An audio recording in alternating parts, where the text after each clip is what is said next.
The Edmonton Eskimos took on the Ottawa Redblacks this past Sunday to compete in the biggest game of the CFL. The game may have been in Winnipeg, but here at home, fans from all over the city gathered to celebrate. Yeah, it's actually going on right now, but first we'll take a look at the Ooks. As they say, records are meant to be broken, and the Nate Ooks men's hockey team are well on their way to beating a record that hasn't been touched since 1985.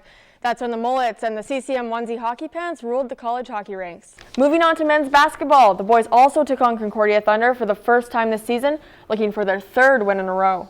Fans can now, after 10 long years, sit back and relax knowing that our Edmonton Eskimos are the best team in the CFL. The Oil Kings defeated the Ice again on Tuesday in Cooney and are hoping to keep the winning streak alive while they're on the road.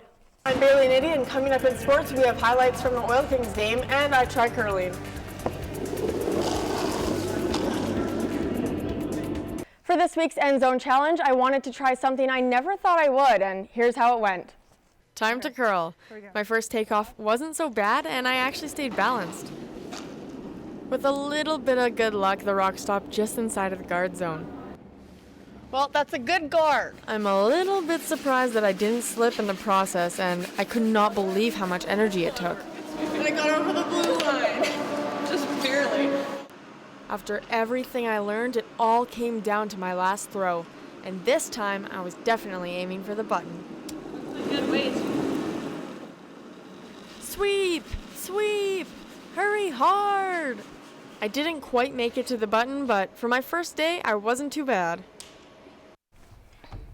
Wow, look at our Ooks go. Bailey, you should have given her your number for when they need a spare. Yeah, well, she asked, but I must have forgot. The annual Hair Massacure took place at West Edmonton Mall, where thousands of people cut off their hair in support of sick children across our province.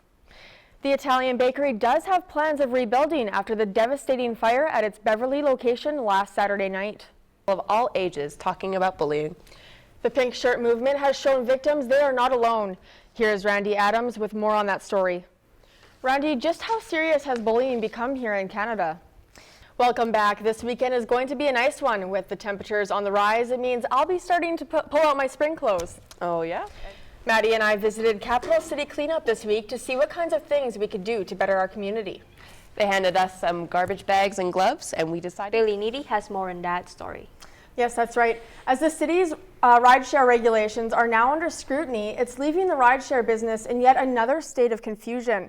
In fact, there's a new company trying to squeeze its way in as the laws are coming down. Although Uber is most likely unavailable until summer, there is another company called Tapcar that is looking to take some of Uber's business. The only difference between Uber and Tapcar is that Tapcar has the proper insurance and licensing. Other Uber drivers will have to look for a different source of income in the meantime. If development goes as planned, there will be 2 residence buildings with 700 beds in each. Nate is also hoping that beyond just a residence, that the campus will also expand. Okay. Thank you for watching and have a good night.